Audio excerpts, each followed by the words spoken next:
Okay, can you hear me now? Oh, so much better. Yes. But now I have a ton of feedback from you. Interesting. Say something again. Oh, it Testing went one, away. two. Nope, it went away. It was just Okay. that so much better. It was like a lot of echo, and maybe it was just the switch over of some. Maybe. Anyway, There are times when I really hate the continuity features. I love continuity when it works, and it works so well. Maybe I'm gonna. It works so well. It's well above the amount of time, the percentage that Siri works. I don't want to, the go-to would just say 99% of the time because it's just it's so few and far between that it doesn't work. But I don't know if it's probably even less than 90. It's probably even more than 99%. You know, But when it doesn't work, it's frustrating. that's fair. Because realistically, the only thing I don't like is when it tries to use my phone for shit. Like if I'm using my Mac, I want to use my Mac. Don't try to use my watch or my phone. Yeah, sometimes I'm using my Mac and I pick up my phone to do something else, and I don't want you to switch my headphones over. Right. Sometimes it gives you the option to select, like Apple TV. Apple TV does it really well. When I open up my AirPods, Apple TV will say, it'll pop up in the top right corner. It'll show, push the whatever button to connect to your headphones. And if you don't do anything, nothing happens. And I kind of like that. I do too.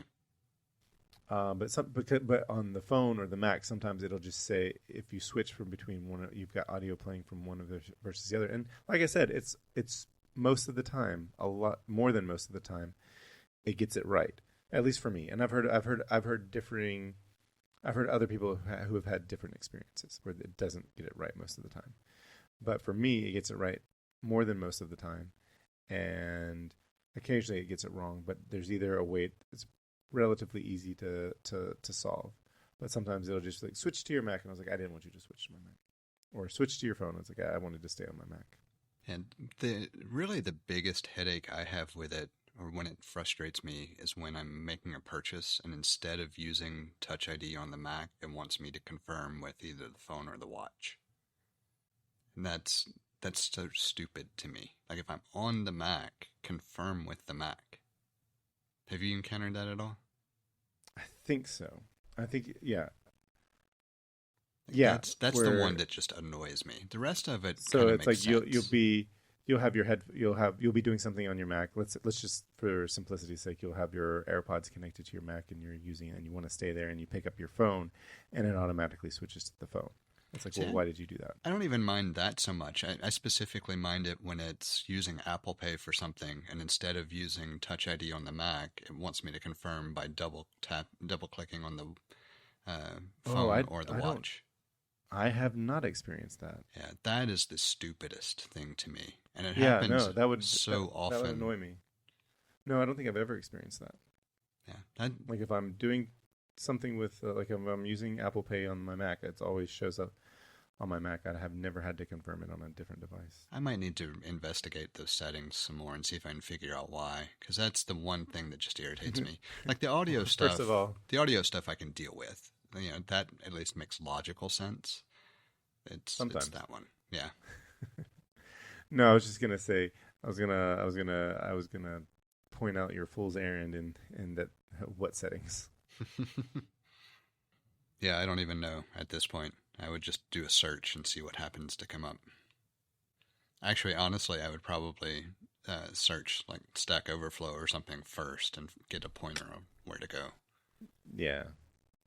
Uh, you know, I'm increasingly going to ChatGPT more often, or going to ChatGPT first for things like this. I managed to get AI in general to cuss. Oh, what'd you do? I cussed at it an awful lot. Oh, okay. um, Are you developing something new? yeah, I was working in the development side of things, and I got I tired of figured as much. repeating myself over and over and over. And so I just launched into a tirade where it was still 5 or 6 times where I was still repeating myself over and over and over.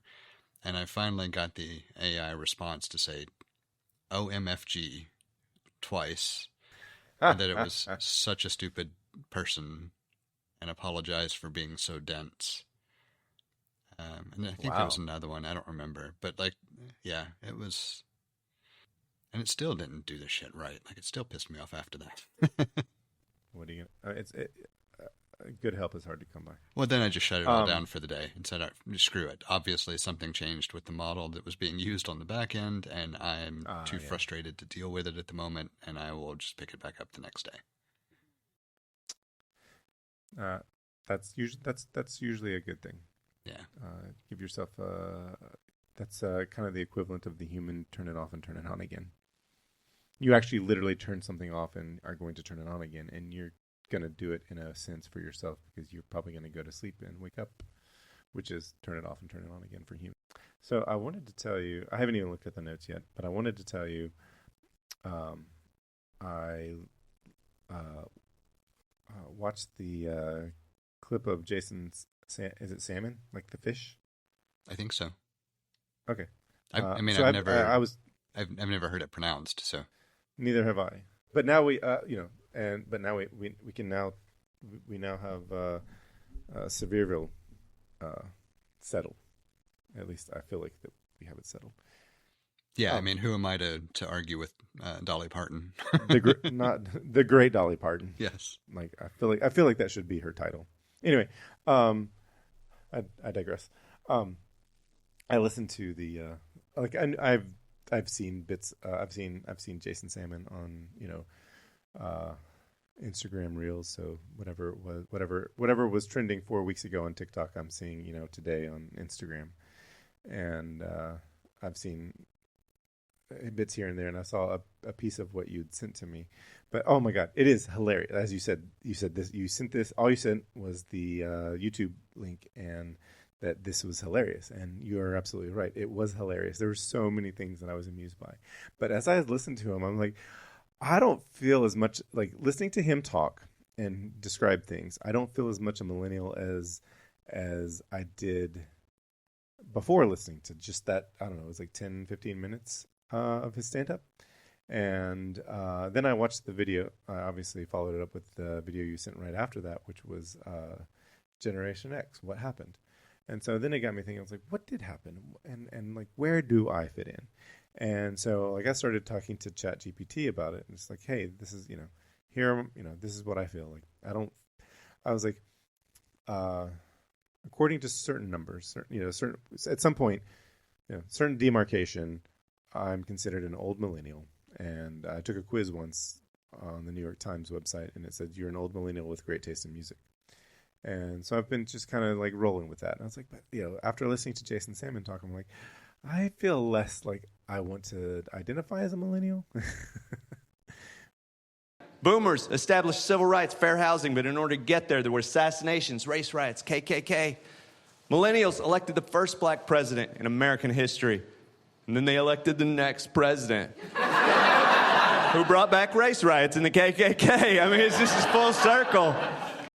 I absolutely love when he's talking about boomers and not understanding that gender's on a spectrum and mentioning that they didn't even know color was on a spectrum as a reference to black and white television. So good. He's such a good comedian. These are two vastly different generations. Boomers experience Spider-Man only as a comic book, and millennials think that his superpower is that every time he takes off his mask, he's a different actor. That's too big of a chasm. It is. So I feel like it's my job to translate between the generations. I have those conversations. I talked to my dad about gender. Yeah, this is a thing that his whole life was a true-false question, and I had to tell him, no, it's an essay now.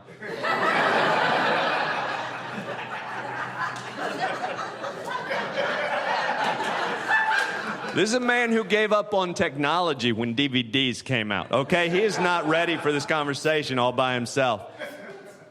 To tell him that gender is on a spectrum, he grew up watching black and white television. He didn't even realize color was on a spectrum until he was in college.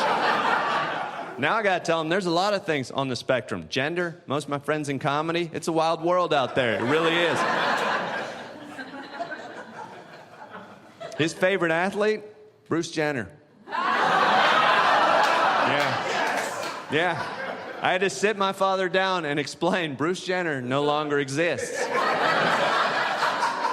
He's like, Bruce Jenner's dead? I'm like, no, way more complicated. Way more complicated.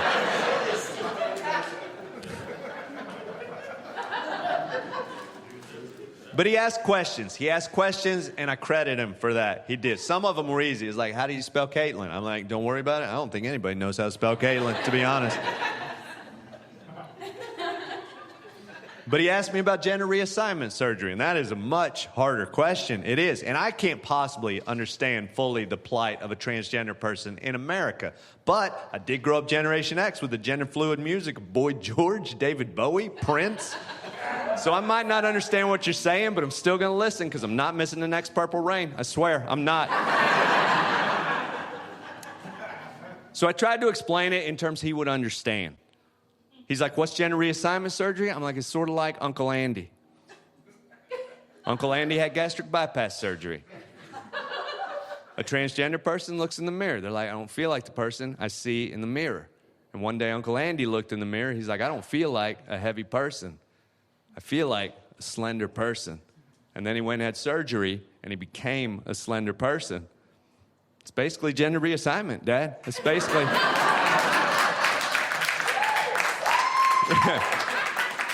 Uncle Andy's essentially transgender, but with cellulite.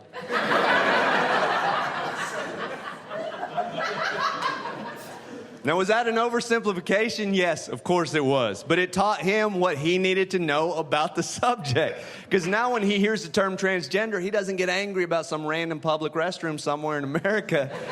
He thinks about the time he went fishing with Uncle Andy. He's like, I don't know, I'm okay with it, whatever.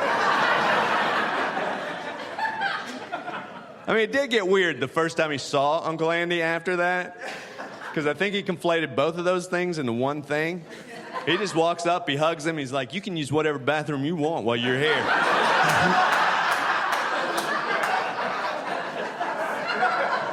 Like, I'm pretty sure that's how all the bathrooms work in our house anyway, Dad. I think he called his shirt a blouse a few times. He may have used the term trans-slender. I can't remember. Anyway, I had a conversation with ChatGPT about it and basically ChatGPT was pushing me into a place where it's like, you should be calling yourself a Xenial, this microgeneration, Xenial. And it's because one of the things they talked about was like, if you were in your 20s when 9/11 happened, you're probably, Xenial. And what's funny for that for me, is that I turned 20 on September 10th. And then 9/11 happened the day after my 20th birthday. Like, could not cut it closer. Same thing with, like, it says if you came of age before the year 2000. Well, I turned 18. Like, I'm gonna say, coming of age is kind of that's a really ambiguous statement. But I turned 18 3 months before the year 2000. Less than 4 months before the year 2000. So. Like everything is like I'm just right there. I'm like literally on the cusp, which is figurative. So do with that as you will. But I enjoyed both of those videos. Thank you. You're welcome. I don't know why I got on a generational kick as far as videos go. I guess that just happened to be what the algorithm was feeding me this time. I was just gonna say the algorithm. Because it was it seemed like there was a lot of them across multiple platforms. And, I mean, it's fine. I enjoy listening to them. So, what episode did you just finish before we start this? Episode 5. So of season 4. 3? Season 4. Oh, wow. Okay. Yep. So it's the episode where I've wrapped up to or come up to. Jimmy was sent to Texas. Jamie learned he was adopted, found his birth father, bought property, discovered his birth father apparently ordered the hit on the Duttons. They haven't explicitly stated that cinematically, so I assume it's implied at the moment, but very strongly implied, and has just met his son. Okay. So I want to go back to episode 1 since you watched that in between the last time today and the last time we recorded, and I was just going to say episode 1 of season 4 is, I was like, oh, you should definitely, it makes it I think it makes it it was cool to. I went back. I sometimes go back and rewatch the beginning of that episode, just because it's fun. I don't know. I enjoy watching how they showed that firefight. I find it entertaining.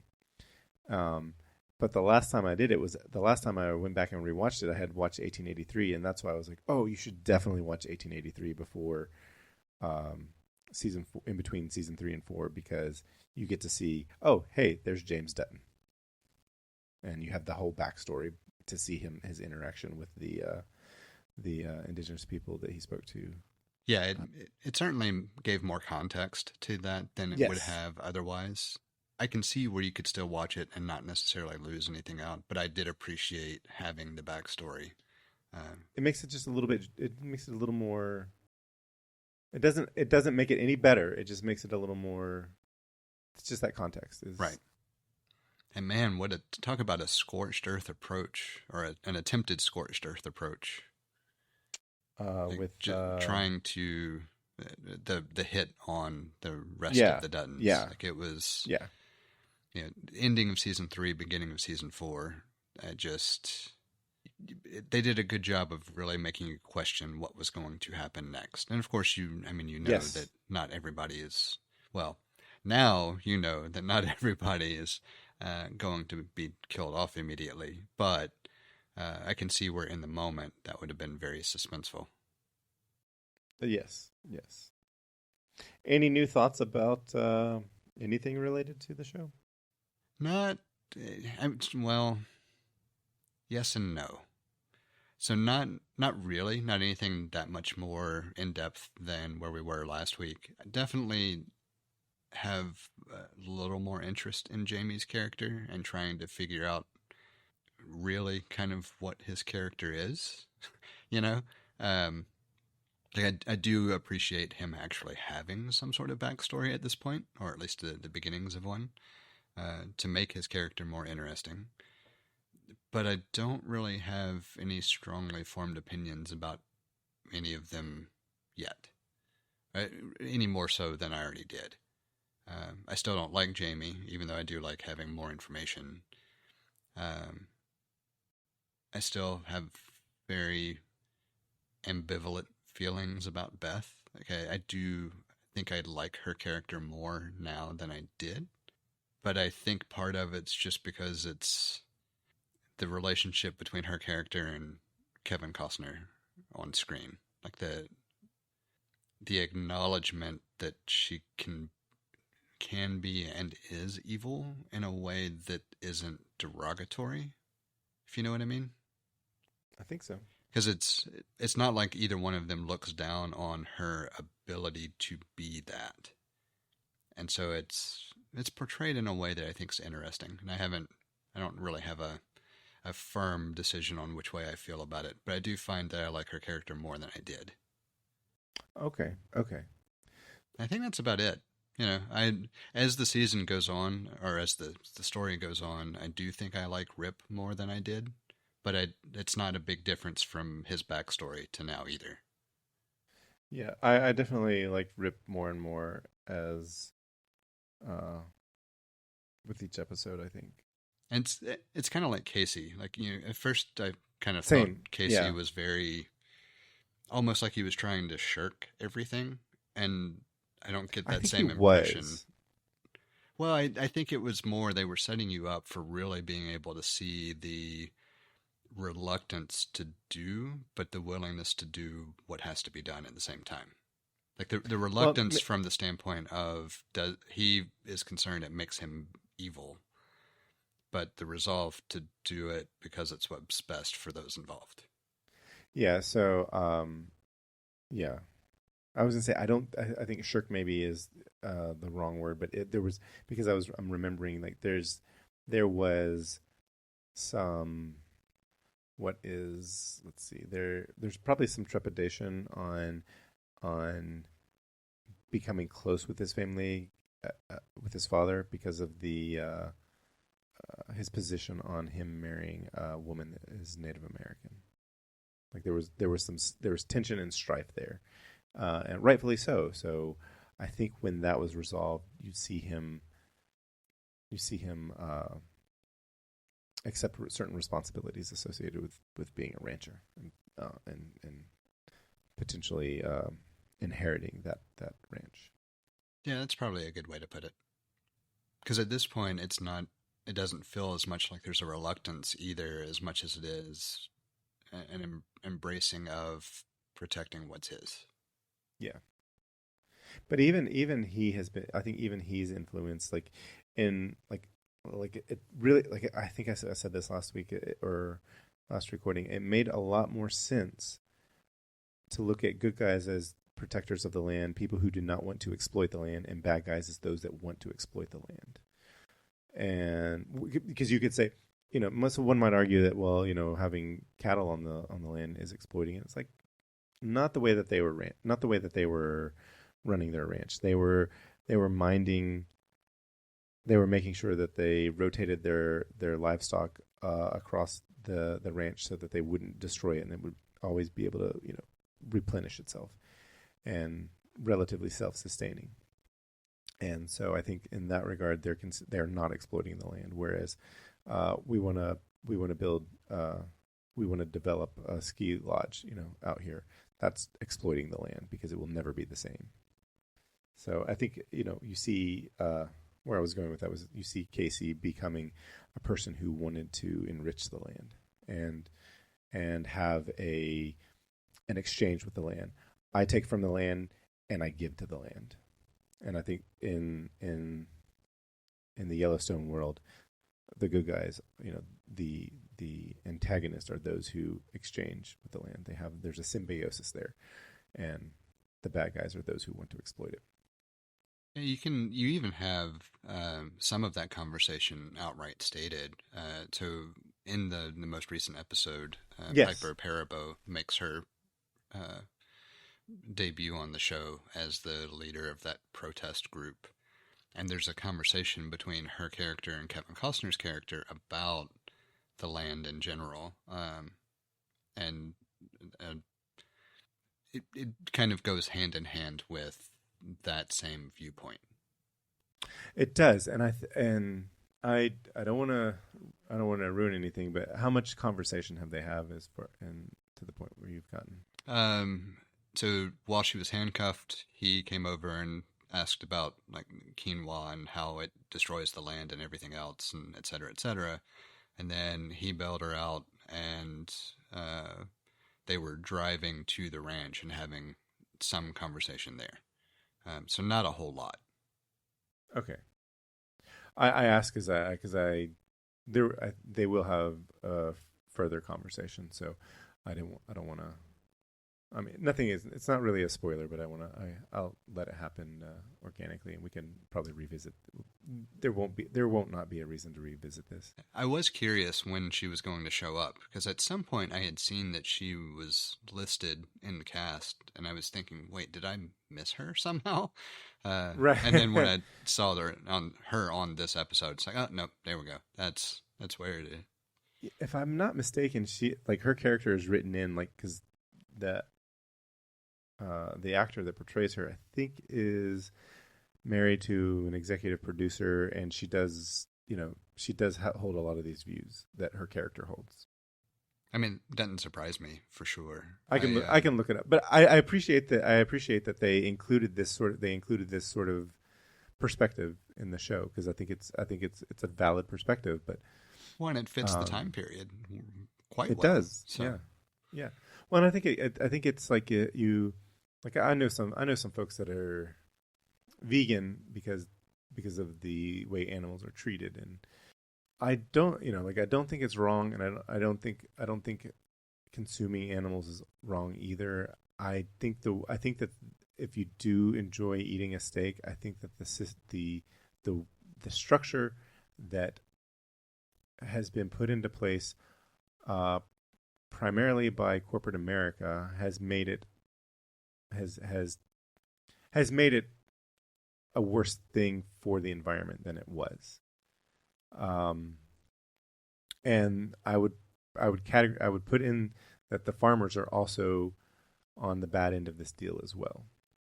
And it's not just cattle farmers, it's all farmers.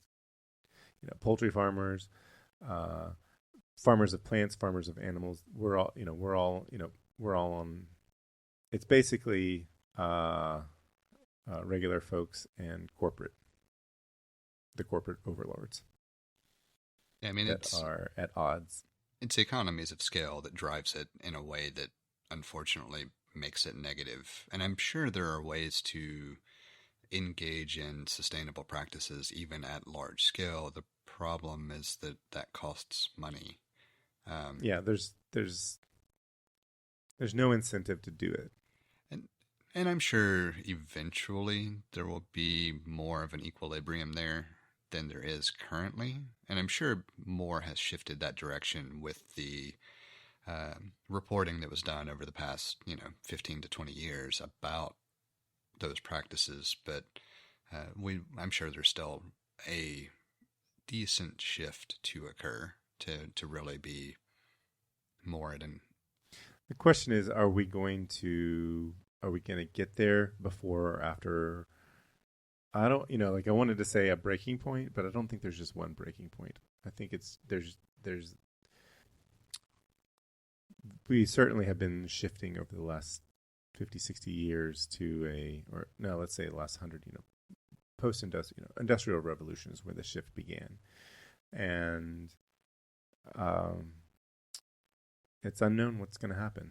I heard this statistic from Star Talk with Neil deGrasse Tyson, and that is that if the equivalent of all of the ice in Greenland, just the equivalent of the ice in Greenland, melted and became part of the ocean, so the two examples I gave, water would rise in New York City such that the sea level would be at the elbow of the Statue of Liberty. Just Iceland. It's a lot of ice. Sorry, not Iceland, Greenland. Just Greenland. The ice in Greenland. That's how much water is held up in the ice in Greenland. That's a lot of water. Yeah, I mean, I don't remember enough of when I heard a lot of stuff before, and so I was trying to think about what any of the numbers were. So I don't have any of it off the top of my head. But what I remember hearing most prominently was that we grossly underestimate how little impact to like the ice caps is required to wreak devastation worldwide. And I don't remember enough about any of the numbers there because it's been too long. And that's what I was trying to recall. And I don't know how much compares to like all of it, really. I'm just at a blank anymore. I learned more about it, 20 years ago when they told us we could potentially do something and we failed. I was overly pessimistic. Let's try that again. I read like a I lot said, about I'm not sure it. if there's a single breaking point. And the thing is, it's not that there's a single breaking point. It's just that at some point, and I'll use this as a figure of speech. It eventually just becomes irreversible. Or not even. Well, it's not even irreversible. I was going to say, and I'm using this more figuratively than actually, but there comes a point where things happen exponentially faster. It's like this step, okay, and then this happens, and then this happens, and this happens, and this happens, and it goes more and more or there's like if you were to be able to graph the change, it's an asymptotic change. I think what I was trying to think of and I couldn't think of was there's a point where it becomes an apocalyptic event that cannot be stopped. It's just a matter of when. Yes, I agree with that. Yeah. The other statistic that they threw out on Star Talk was that the average elevation in the state of Florida, I think, is 6 feet above sea level. It's either 6 or 60 feet. Doesn't matter. If the equivalent amount of ice that melts of Greenland melts, there's no Florida anymore. That would be a net gain for the United States. Sort of, other than missing out on the beaches. And the beaches just get relocated. Yeah, that's true. No, but those beaches are pretty. That sand is pretty on the Panhandle. I think it's 60, not 6, but either one would be quite believable. If you've ever driven the turnpike from Orlando to Miami and felt how flat that was. Like the trees are the only reason you think anything is even above sea level at that point. Right. It's Florida has the highest point of all 50 states. It's below. It's either 600 or it's around 600 or 800 feet above sea level. And where we live is, depending on where you are in the city of Birmingham, we're around. I don't know what the average elevation in Birmingham is, but I know where I live. According to my watch, I'm in between 600 and 700 feet above sea level. Yeah, I was actually checking my watch real quick because I remember looking at it. Because it currently tells me I'm around 540 feet above sea level. Okay. Which, just based on, what I would have to travel over to get your direction. I mean, I see it. Yeah, because we live at the very edge of we're at the foothills of the Appalachian Mountains, and we live on a bunch of there's a bunch of ridges. So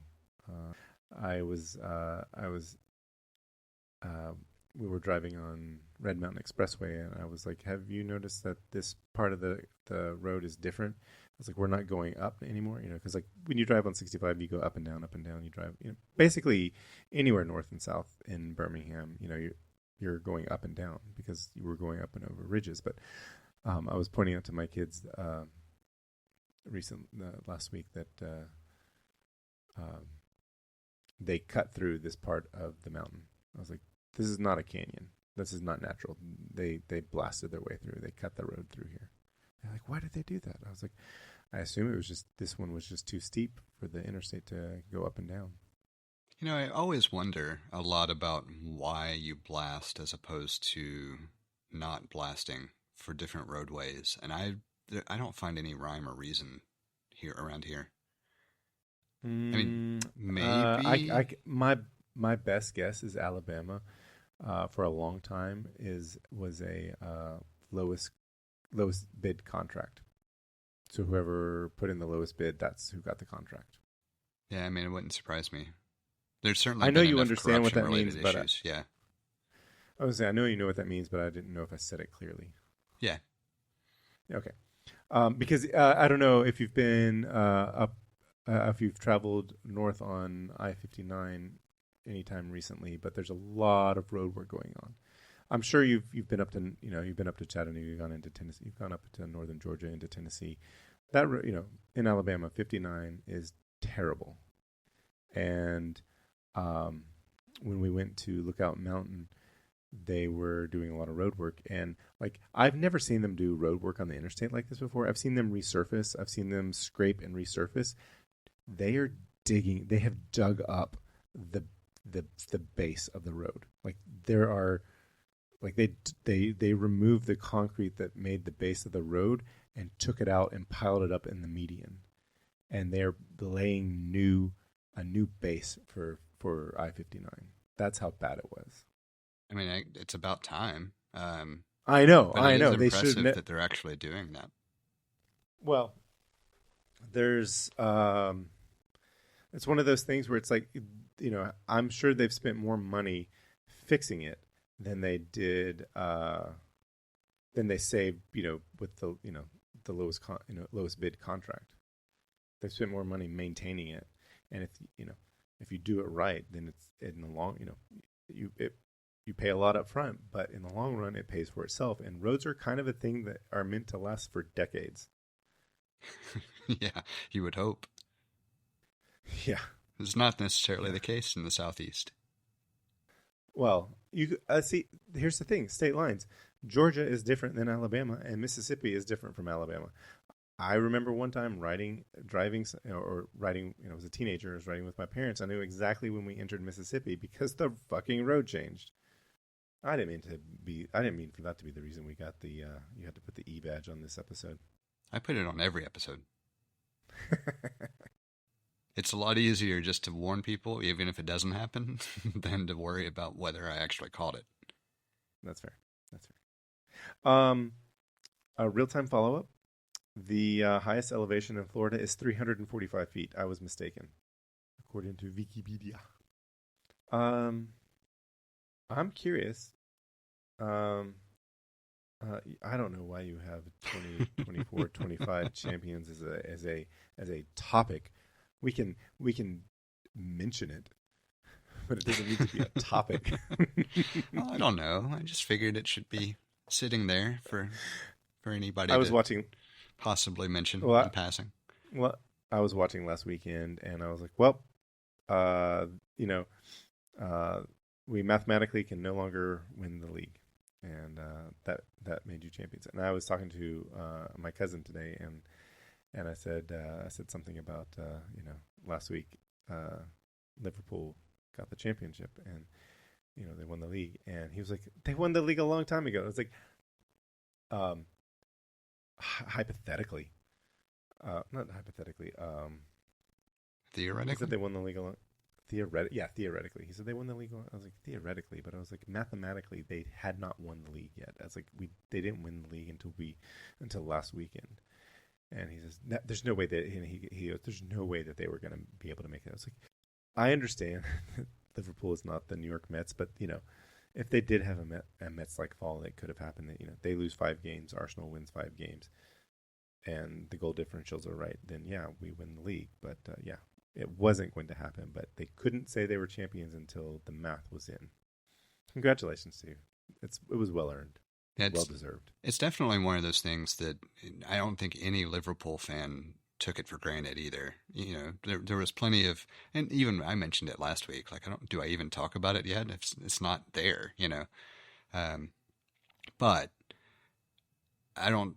I think it's great that it happened for 2 reasons. One, just the fact that with the managerial change, we were written off before the season even started, and so I like when that doesn't happen. Yeah, like that is nice. Yeah. That is nice. But 2, they've been consistent.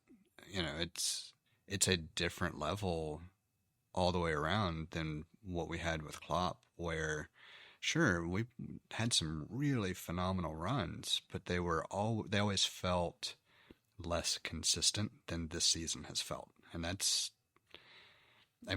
impressive. And so I like, from the standpoint of Slot bringing that kind of stability to the team, it working out in his favor. Outside of that, I just like it because of, but No, it's a fantastic first season as a manager. You could not ask for a better first season. and hopefully it means that he, has kind of settled in now at this point, and they know what to address with any signings or anything else, and whoever's going to turn over and like all of that hopefully is kind of charted out now with some known, this is how these people perform kind of thing. So this in the 25-26 season for me will mark the 20 years that I've been following Arsenal. And the thing about it was when I decided to, like, when I got interested in them as a team, I didn't know about the Invincibles. I didn't know about the unbeaten run. It was something I actually found out. It was surprisingly a long time later. And when I say a long time, it was like a few years before I actually found out about that. And I'm sure announcers were talking about it because, like, I was watching. I started watching 2 seasons after the second season after it happened. And most of the team had invincible players, and but it wasn't like the Arsenal's last. So when I started watching them, the season I watched was the season they went to the Champions League UEFA Champions League final and lost to Barcelona, and that was really the last big event for them, and it started going downhill after that. They stayed at the top. They were one of the big 4. They stayed at the top of the table for a long time. They were in the Champions League for a number of seasons after that. But rumblings about Arsene Wenger started happening, about, like, is he fit to continue as at the helm? And then, he eventually retired. He got a lot of people said that he got distracted with other projects that were related to the club that weren't actually football. And so he had retired, and I think it was Unai Emery that replaced him. I don't remember there being anyone else between. Yeah, it was Unai Emery, and there was a lot of there was a lot of uneasiness about his pick, and he didn't. I don't remember if he lasted a whole season or not. Definitely wasn't 2 seasons.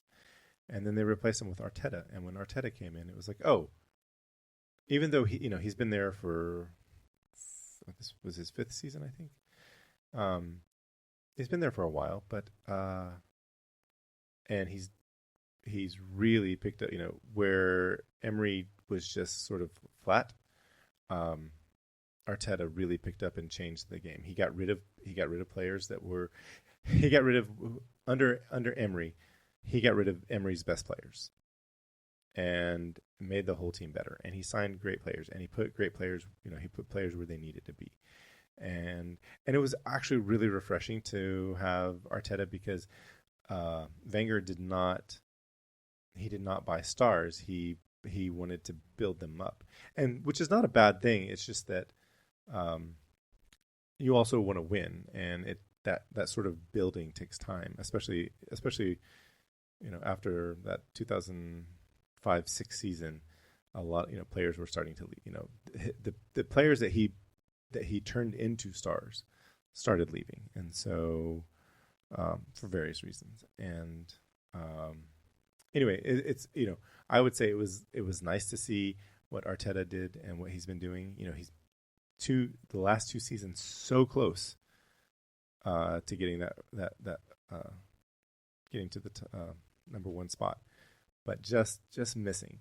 And if Schlott had done that, I think that would have been. I think everyone would have been pleased with him. But it's like, what a delight it is to come in your first season and win the league after 5 years, having not won it in 5 years. Yeah, and the first time in 25 years to win it in front of fans, because the last time we won was peak COVID. Right. So certainly a lot of heightened emotions from what I've gathered from reports after the fact. That it's not surprising. And there's still 4 more matches. Yeah, one being with Arsenal. Yeah, I think it's Chelsea next, and then Arsenal. Yeah, and that's on Mother's Day, though. Should be a good match. It's like what is it they say for the wooden spoon? No, I've heard that. I heard that phrase once used for the third and the match that. So like in the World Cup, the final match is usually on a Sunday, and then the match between the 3rd and 4th place. So the losing semifinalists, their match, they usually play a match on the Saturday before the final. And I heard an announcer saying that they were playing for the wooden spoon. that's the trophy they play for. I was gonna say, I don't know that I've heard that before.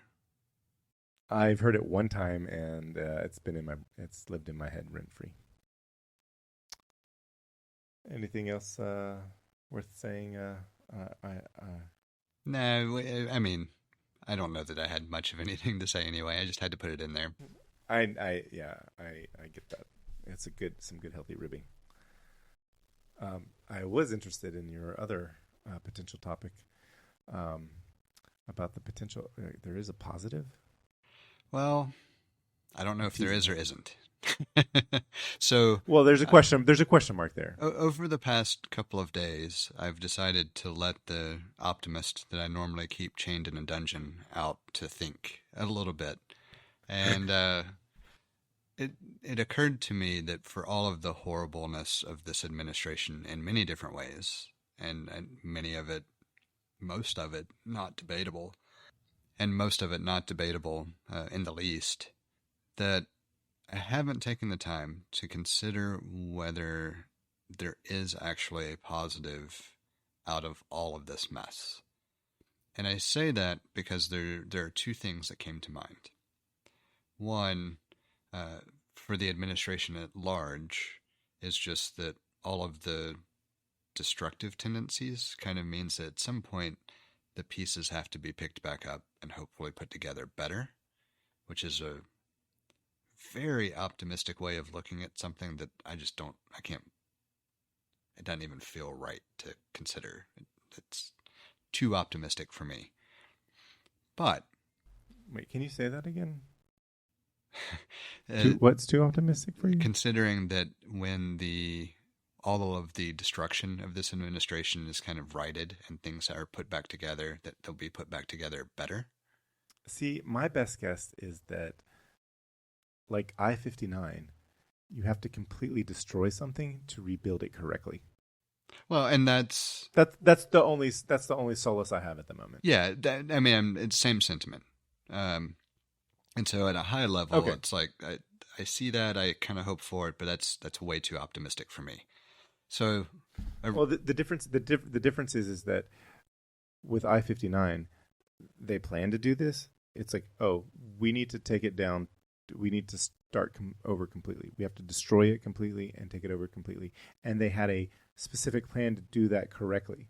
Whereas what this administration is doing is like making up bullshit tariffs and equations and accidentally destroying something. Whereas it would be better if you could like do it appropriately. yeah, I agree. I guess To use my I-59 comparison, it's like they didn't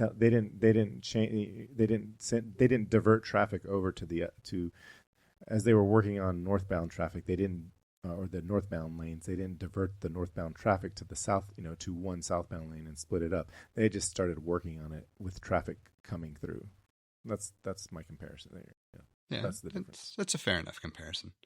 But since that was just too kind of hopeful and optimistic-ish of me, I decided to take it at more of a microcosmic approach and think, okay, with regard to health and human services, is there maybe a positive out of all of the very horrific shifts in policy that are going to cause needless deaths? I mean, that's pretty much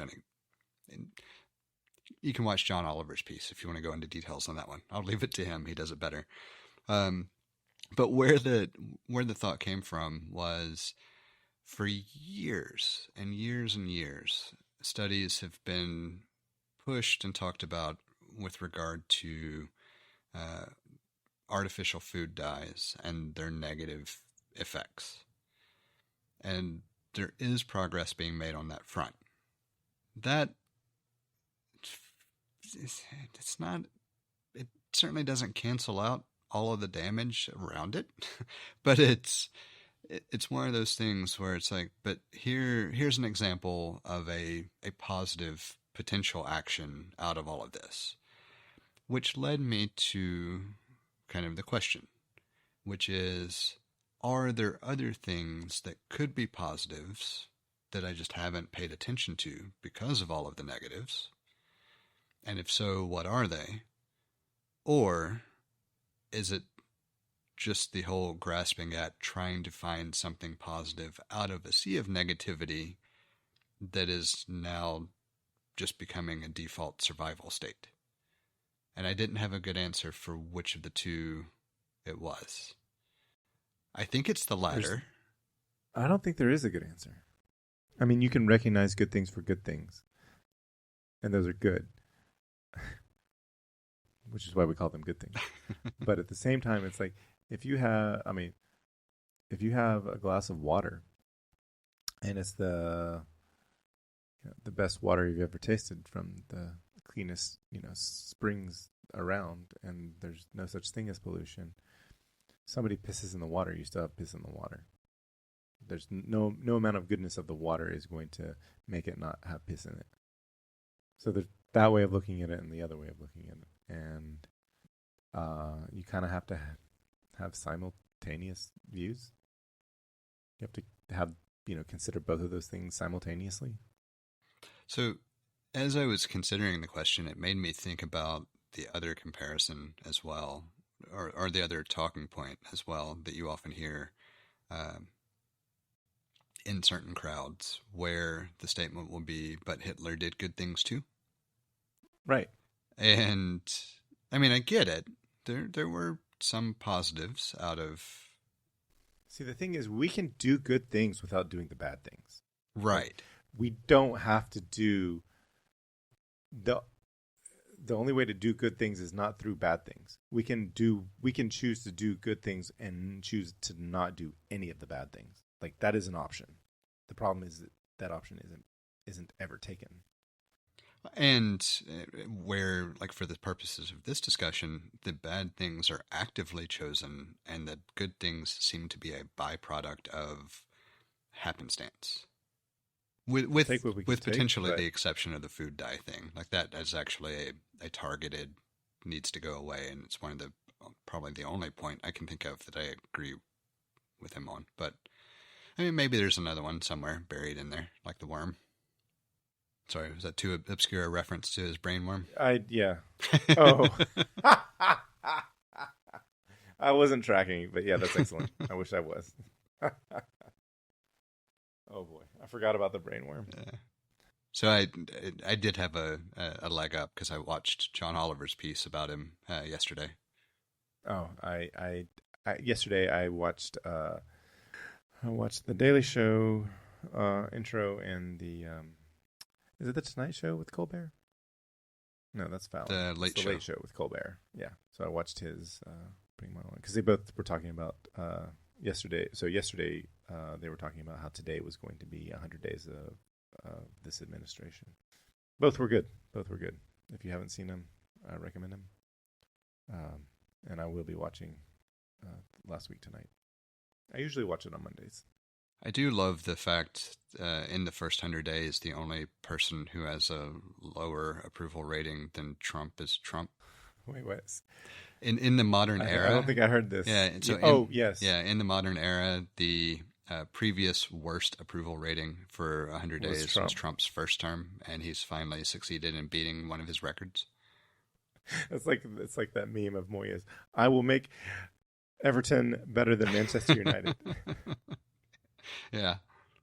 I mean, at this point, it's become so abusive, it's comical. Is that a thing? It's kind of what it feels like. It's the thing where we have to laugh as a form of self-preservation. So I think this is actually why the generational stuff was popping up more for me, because if you think about it, what's one of the big trademarks for Gen X? And it's the embracement of dark humor as a coping mechanism. So it would make a lot of sense that at some point I would eventually shift into that protective state of dealing with environmental and societal trauma again. That's a great way to bring it all into the modern age. Yeah. See, and that's another thing that makes me think I'm more Gen X than millennial. Like, I enjoy dark humor as a coping mechanism. So this has led me to think about, or to bring up something that we've said before, and that is that why are people still supporting him? How are people still supporting him? And I mean, again, as you just said, it's the lowest ever, but that doesn't mean it's zero. And how many times have we talked to each other about this and have been baffled by the fact that there are people that are still defending and supporting him? When he clearly doesn't have their best interest in mind. At this point, I don't think it's even so much the defensiveness or support. I think it's more, there's how would I best phrase it? There is a lack of willingness to accept accountability for certain views, but there is definitely a embracement of those views when somebody else says them. Like when you can point to somebody else and say, well, they said it, I'm just supporting them, instead of you being the one who says it. And I think that's what it comes down to, is that there is still a significant group of people who don't believe in people being equal. They believe in certain groups being superior or inferior for different reasons. And not all the same reasons. I don't want to make it sound like all of them are, white nationalists. Some of them just think they're superior. Some of them would certainly fit the category of white nationalist, but I think it's more base than that. And that's what makes it so difficult to point to, is that you have a group of people who simply think they are better than the other people around them. And seeing somebody else hold that up gives them a way to embrace that without maybe even consciously embracing it. But I don't see how they couldn't consciously embrace it in some fashion. So that may just be a disconnect in my understanding of that psyche, but maybe not an active embracement as much as that tracks with how I feel kind of embracement, if that makes sense. So it's not completely subconscious, but not necessarily an active, willful, yes, I'm better than you embracement either. And I'm sure there's a term for it, and it just escapes me at the moment. But kind of borderline narcissistic. I came across something. I kind of brought this up because I came across something that an explanation that I found. The short version of it was that it doesn't matter anymore. Like the people that support Trump, that know that he is narcissistic in nature and only he'll destroy anything that gets in the way of what benefits him, and he doesn't actually care about anything or anyone but himself. Explained that at this point the whole position of MAGA is to fuck liberals, like fuck the liberals, and that comes from a place of liberals are weak and we show no weakness. It doesn't matter that Trump is worse for me than any other candidate. Fuck the liberals. And I found that really, I've seen that explanation really interesting. Too. I certainly don't discount it, because there's a certain element of the stereotypical alpha male mentality. Oh, look at me, I'm big and strong, and I will fight anybody who says otherwise, kind of thing. Or show no weakness. Yeah. No vulnerability. So I do see that as a rational explanation, but I think it's just that. It's an attempt to rationalize something that's not completely rational. Not to take away from the attempt, because I do think there's a certain amount of truth to it, but I don't think we're at a point where there's any one answer anymore. Used to, maybe, and maybe eventually it'll come back around to one specific one, but I think you have multiple different considerations at play. You have those who genuinely embrace a label as a part of their identity and can't fathom anybody who doesn't wear the same label. And you have those who do it very similar to the way I would portray Musk, where it's just, I'm going to poke these people because, similar to the explanation that you were just discussing. And then I think you still have that other category where it's an embracement of, I'm just superior. And so even if it doesn't make my life better, this is another group of people who knows they're superior for whatever reason. And so I'm going to embrace them and their ideology because they're similar to me in that way. It's kind of like, if you want to go back to like the high school lunch table trope, it's like, I get to sit at the cool table even though nobody likes me at the cool table, or nobody has any amount of respect for me at the cool table. I'm still at the cool table. Yeah, it's purely a status thing for a lot of people, I think, at this point. They can't fathom being someone who cares about other people. It has to be, maybe that's overly. I really feel like jumping back into my normal pessimistic self. Can you tell? I can. But I do think that's a lot of it. I think there's very much I can't fathom showing empathy for someone because showing empathy is weakness, and I can't be weak. It sounds ridiculous when you actually state it that way. Yeah, but that's exactly what the issue is, which is hilarious, because if you talk to any of the strongest people on the face of this earth by any measure that you possibly want to come up with, the number one thing that all of them have in common is empathy for their fellow man. It's part of how you become strong, Yeah, it is. it's such a hypocritical point. And I know we've talked about it ad nauseum, but at the same time, I can't think of anyone who could honestly believe any of it is positive and not just latch on to any of the authoritarian-esque behaviors for those behaviors themselves. Like it's not about policy, it's not about person or anything else. It's the fact that it's someone who is quote unquote standing up for and doing what they want to do, and they're being admired for being a bully, and they're not an effective bully in the first place. We have a number of different ways set up for you to get in touch with us to provide feedback, ask questions, or just comment in about something we've discussed. You can hit us up on Twitter or Instagram at untitled_hosts, or shoot an email over to untitled.hosts@gmail.com. Or get in touch directly with Jesse at jthart.com, or get in touch with me, John, via telepathy.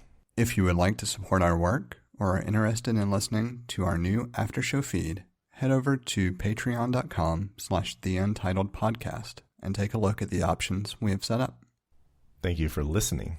We hope you've enjoyed the show. And we hope to connect with more of you as we continue this journey. That's a wrap.